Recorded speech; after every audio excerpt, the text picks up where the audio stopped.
Bismillahirrahmanirrahim. Al-Quran, ada Quran, itu berbeda.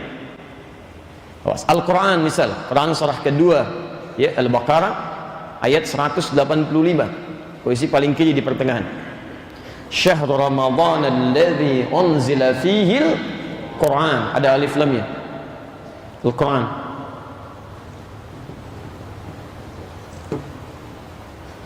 Tayyib, perhatikan sini.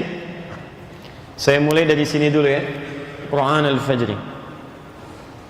Baik Quran ataupun Al-Quran, asal katanya bermula dari kata Qur'u namanya. Qur'un. Tarik ke sini. Qur'un. Bunyi yang didengar. Ya, coba hening sebentar. Terdengar? Terdengar? Itu Qur'un namanya, bunyi yang terdengar. Kalau bunyi itu diperdengarkan, misal Alhamdulillahi Rabbil Alamin, terdengar? Baik, itu qiraah namanya, yang diperdengarkan. Qiraah. Tapi kalau kemudian itu terus diperdengarkan, dibacakan, disampaikan, apapun yang diulang-ulang, dibacakan, disampaikan, terus kita dengar, maka bentuknya dirubah pada bentuk sighah mubalaghah, superlatif, berubah dari qiraah menjadi Quran. Quran. Setiap bacaan yang terus disampaikan, terus dibacakan. Kalau ingin dikhususkan, ini bacaan yang ini beda dengan yang lainnya, karena hanya yang ini yang akan terus diulang-ulang, diulang-ulang, diulang-ulang, dan tidak akan pernah orang bosan membacakannya. Maka tambahkan alif lam ke dalamnya. Al-Quran jadi begini, untuk menunjukkan bacaan yang khusus, yang terus dibacakan, tidak pernah berhenti, dan tidak ada orang bosan untuk membacakannya. Al-Quran, kenapa disebutkan dengan Al-Quran? Karena hanya kitab ini sampai dengan nanti menjelang berakhir kehidupan yang akan terus dibacakan, dan tidak ada orang pernah bosan membacakannya. Silahkan cek. Demi Allah saya katakan, saya tidak pernah menemukan sampai dengan hari ini ada di muka bumi kitab yang semisal Al-Quran yang isinya terus dibacakan dan tidak ada orang bosan membacakannya. Antum baca Al-Fatihah sehari berapa kali? 17 kali. Pernah bosan? Oh, Ustaz, Masya Allah, saya sedang pusing saya. Kenapa? Bosan saya baca Al-Fatihah. Nggak ada orang bosan. Silahkan antum bandingkan, baca kitab lain, tidak usah 17 kali. Sehari 3 kali saja. Bacakan terus menerus.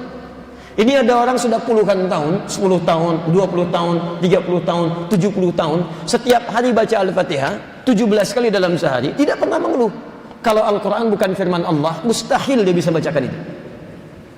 Tapi kalau anda hilangkan alif lamnya anda hilangkan, Masya Allah, maka berubah kalimatnya menjadi Quran, menunjuk pada bacaan apapun, umum sifatnya, baik itu Al-Qurannya, baik itu doanya, baik itu istighfarnya, baik itu permohonannya, semua bacaan yang dibacakan itu yang disebut dengan Quran. Waktu subuh, waktu fajar, bukan hanya salatnya yang penting kata Allah, tapi subuh punya keistimewaan. Saat anda menunaikannya, maka di waktu fajar itu diperkenankan oleh Allah, semua bacaan-bacaan yang kita mohonkan kepada Allah itu dipersaksikan langsung.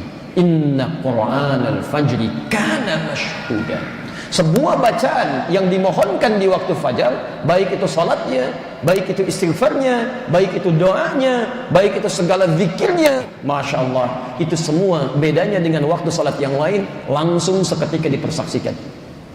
Siapa yang menyaksikan? Allahu Akbar. Ternyata tidak hanya Allah yang mempersaksikan itu. Kata Nabi, tajtami'u malaikatul laili wan nahari fi salatil fajri. Semua malaikat siang dan malam berkumpul untuk menyaksikan semua bacaan-bacaan di waktu fajar. Semua. Karena itu silahkan perhatikan, tidak ada hadis-hadis Nabi SAW yang spesifik mengistimewakan salat kecuali salat fajar. Bahkan menyebutkan keutamaan 2 rakaat sebelumnya, bahkan menyebutkan amalan-amalan sebelum sunnahnya, bahkan sebelum fajarnya. Bahkan ada ayat khusus yang menyambungkan dari amalan tahajud ke waktu sahar sampai dengan ke fajar. Quran surah kemudian di surah 51 Adz-Dzariyat ayat 15 sampai dengan ayat 23 itu. Maka dibuka dengan amalan tahajudnya. Innal muttaqina fi jannatin wa 'uyun akhidhina ma atahum rabbuhum innahum kanu qabla dhalika muhsinin. Siapa orang ini? Kanu qalila minal laili ma yahja'un. Kata Allah, ada orang-orang yang nanti tinggalnya di taman surga. Bedanya taman surga dengan surga biasa. Kalau surga biasa Anda mau minum saja, nanti akan dilayani oleh pelayan surga, namanya wildanun mukhalladun bi akwabi wa abariqa wa ka'sin min ma'in. Dia akan membawakan gelas-gelas yang indah, Masya Allah, berlapiskan emas, mutiara-mutiara berkilauan, yang tidak pernah ditatap sebelumnya di bumi, tidak pernah didengar kisahnya, dan tidak akan pernah terbayangkan walau Anda melamunkannya. Jadi sekarang pun Anda melamun, gak akan seperti itu. Tapi di taman surga itu tidak ada lagi perantara, langsung Allah yang memberikan pada kita tanpa perantara, dan tidak perlu dibayangkan, kun fayakun ada, dan bisa melihat Allah tanpa hijab, tanpa hijab. Quran surah 75 ayat 22 sampai 23 ya.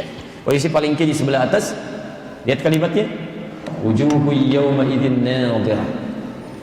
Ada orang yang wajahnya itu berbinar-binar saat di akhirat nanti, gembira luar biasa, terpancar keindahan cahaya di wajahnya, bukan karena masuk surganya, ila rabbiha nazirah, karena bisa melihat Rabbnya yang tidak pernah ditatap saat di bumi, langsung tanpa perantara.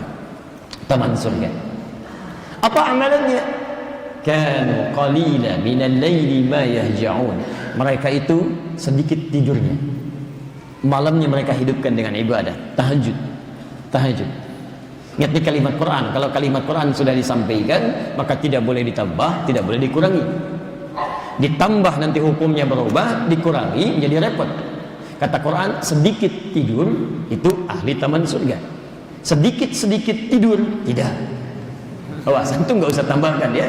Kata Quran, sedikit tidur. Antum tambahkan sedikit-sedikit tidur. Itu sudah beda. Baik, lanjutkan. Wabil asharihum yastaghfirun. Jadi selesai tahajud, nyambung ke waktu sahar. Apa itu sahar? Sahar itu waktu singkat menjelang fajar. Jadi ada orang bangun di sepertiga malam, dia mulai dari tahajud dulu, dia sambungkan ke menjelang fajar. 15 menit sebelum fajar, dia masih bertahan dengan ibadah, dia istighfar, astagfirullah, astagfirullah, astagfirullah. Dia berdoa kepada Allah sampai tiba waktu fajarnya.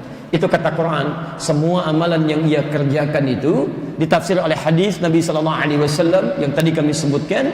Kemudian juga di Qurannya, Quran surah ke-17 ayat 78, semua amalannya dari mulai tahajud sampai ke sahar sampai ke fajar itu dipersaksikan oleh seluruh malaikat siang dan malam.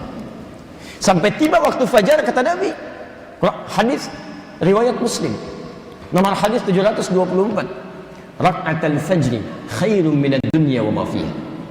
Bahkan 2 rakaat sebelum fajarnya saja, sebelum salat subuhnya, itu saking mulianya, disaksikan oleh semua malaikat. Kata Nabi, melahirkan pahala yang tidak ditemukan di waktu-waktu salat sunnah yang lain. Apa pahala 2 rakaat sebelum subuh? Masya Allah, jangan ngarang ya. Baik, tidak boleh mengarang. Mengarang hanya ada dalam pelajaran bahasa Indonesia. Ya, baik. Dalam syariat kita berlandaskan kepada dalilnya. Bukan senilai dunia dan isinya, bukan. Bukan setara dunia dan isinya, tapi lebih daripada dunia dan isinya. Lebih. Khair, ada kata khair. Khairum minad dunya wa ma fiha. 2 rakaat sebelum subuh itu lebih baik daripada dunia dan seisinya. Lebih. Jadi kalau Anda ketinggalan 2 rakaat sebelum subuh itu, tidak Anda kerjakan, maka Anda kehilangan lebih daripada dunia dan seisinya. Banyak mana? 500.000 atau dunia dan seisinya? Dunia dan seisinya. Masya Allah.